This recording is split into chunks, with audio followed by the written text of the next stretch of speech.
Hello आप सभी का स्वागत है मेरे यूट्यूब चैनल पे। आज हम देखेंगे इकोनॉमिक जो मार्केट में न्यू सिलेबस आया है 12 के लिए। तो इस पे हम देखेंगे आज रिव्यू और उसके बाद हम अपना इकोनॉमिक की वीडियो को स्टार्ट करेंगे। तो ये मैं आपको पहले बता दूं कि आपको इकोनॉमिक की बुक की रिक्वायरमेंट होगी। तो इकोनॉमिक की बुक के लिए मैंने आपको डिस्क्रिप्शन बॉक्स में इसके लिए ई बुक अवेलेबल करवाया हूँ। ठीक है, आप वहाँ से जाके लिंक मैंने दिया हुआ है, आप लिंक पे जाके आप बुक को डाउनलोड कर सकते हो। उस लिंक से आप हर एक बुक को डाउनलोड कर सकते हो। इकोनॉमिक को डाउनलोड कर सकते हो, अपना बीके हो गया, फिर मैथ्स हो गया, एसपी हो गया, इंग्लिश हिंदी सब वहाँ पे अवेलेबल है। तो आप वहाँ पे फटाफट जाके डाउनलोड कर लीजिए और साथ ही साथ मेरे चैनल को भी सब्सक्राइब कर लीजिए। आते हैं अभी रिव्यू देखने के लिए। फर्स्ट वन हम जाएंगे इंडेक्स पे कि बेसिकली हमें क्या क्या सीखना है इस सिलेबस में। ओके, फर्स्ट वन यहाँ पे दिया गया है आपको introduction to micro and macro economics. ठीक है, बेसिकली हम जब इकोनॉमिक स्टार्ट करेंगे तो पहले हमें ये मालूम होना चाहिए कि मैक्रो और माइक्रो इकोनॉमिक होता क्या है। तो उसको मैं आपको डीप में समझाऊंगा और साथ ही साथ ये भी बताऊंगा कि किस इकोनॉमिक्स ने इसके बारे में आपको डेफिनेशन दिया हुआ है।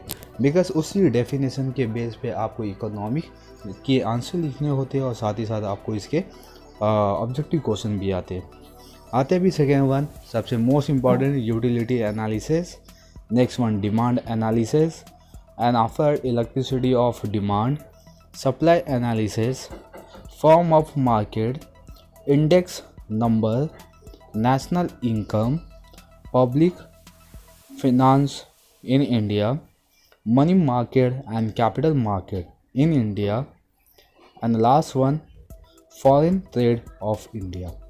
तो दैट इज़ मीन्स यहाँ पे आपको बहुत ही अच्छे टॉपिक दिए गए हैं as compared to previous syllabus. यहाँ पे आपको दिए गए हैं जितने भी अपने इकोनॉमिक का इफेक्टेड बेसिस होता है, जैसे कि अपने जीडीपी होते हैं, नेशनल इनकम होते हैं, ये सबका आपको कॉन्सेप्ट दिया गया है।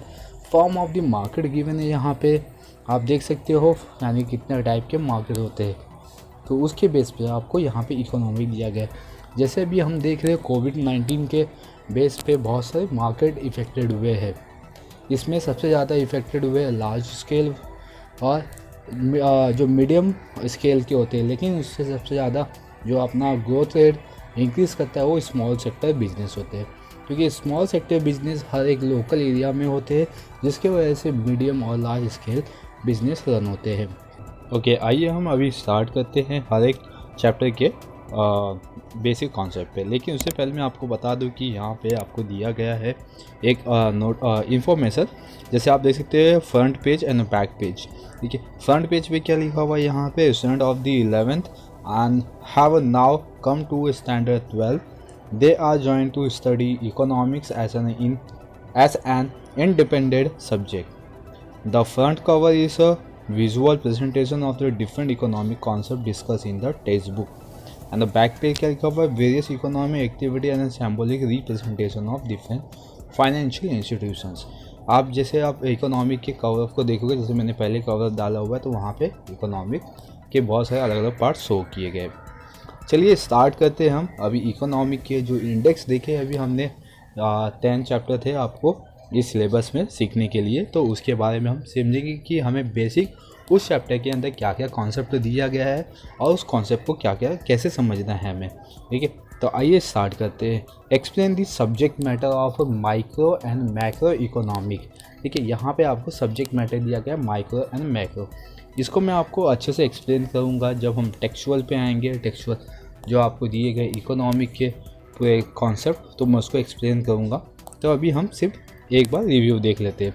Feature of the micro and macro economic, explain the importance of the study of micro and macro economic in practice, define total utility and marginal utility, explain the law of diminishing marginal utility with the help of the table and a diagram, examine cardinal approach to the measurement of utility, define the concept of a demand, explain the law of demand with the help of the demand schedules and demand curve, define the concept of the price, income and cross elasticity of demand, analyze the various types of price elasticity and of demand with illustration. Applies quantity scale to measure price electricity of demand. तो basically ये आपके demand के concept हो गए। आते हैं अभी supply के कॉन्सेप्ट पे। ओके, यहाँ पे फर्स्ट वन दिया गया define the concept supply, explain the law of supply with the help of supply schedule and the supply curve, define various revenue and cost concept and derive their calculation, defines market, define perfect competition, monopoly, oligopoly and monopolistic competition। सबसे most important part यहाँ पे है आपके पास। Next one, explain the feature of different market structures, explain equilibrium price with the help of the suitable illustration। Okay, next one, define index number, examine its features, differentiate between simple and a weighted index number, explain the step in the construction of index number, applies quantitative scale to calculate simple and weighted index number। That इसमें ये practical question होगा आपके लिए। Define national income, explain the concept of GDP, GNP, NDP and NNP, explain the output income and expenditure methods of computing national income। The last one, examine the structures of the public finance। ठीक है, तो यहाँ से आपको अभी जो supply दिया गया है, सप्लाई से लेके आपका मार्केट के ऊपर जो भी पार्ट है ये आपका हो जाएगा माइक्रो इकोनॉमिक में। मैक्रो इकोनॉमिक आपका स्टार्ट होगा मार्केट से, बिकॉज मैक्रो इकोनॉमिक आपका एक तरह का एक बोलते हैं ना एक ओपन सोर्सेस है, इसके बेस पे हम मैक्रो इकोनॉमिक सीख सकते हैं। मैक्रो मीन्स होता है लार्ज, माइक्रो मीन्स होता है स्मॉल। तो वो ये पार्ट हो गए आपके जो आपको माइक्रो इकोनॉमिक में सीखना है। तो आपको इकोनॉमिक में दो पार्ट किए होंगे, एक माइक्रो होगा, दूसरा मैक्रो इकोनॉमिक होगा। तो उसी के बेस पे हम ये पूरा सिलेबस देखेंगे और उसको हम समझेंगे। साथ ही साथ मैं आपको कोई भी चैप्टर जब हम स्टार्ट करेंगे तो उसकी मीनिंग, डेफिनेशन ये सब समझाता रहूँगा। आते हैं अभी नेक्स्ट कॉन्सेप्ट पे।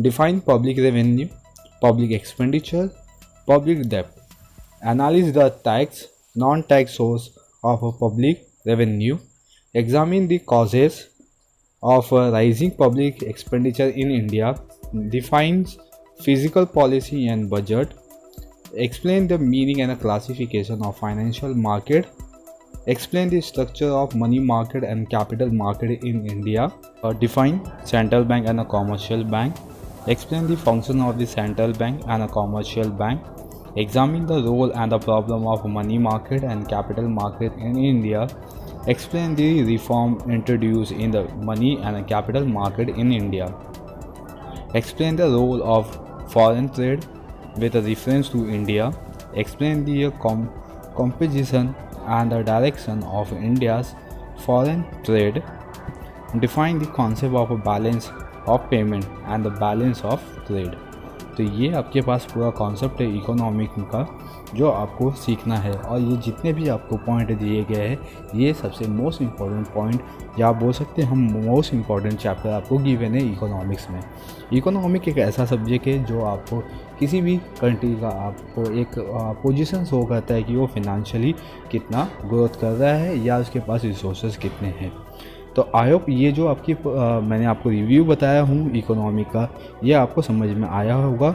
और साथ ही साथ जब हम चैप्टर स्टार्ट करेंगे तो इसको डीप में और बहुत ही अच्छी तरीके से सीखेंगे। तो आप मेरे चैनल पर सब्सक्राइब कर लीजिए, बेल आइकन को भी प्रेस कर लीजिए ताकि इसका नोटिफिकेशन मिलता रहे।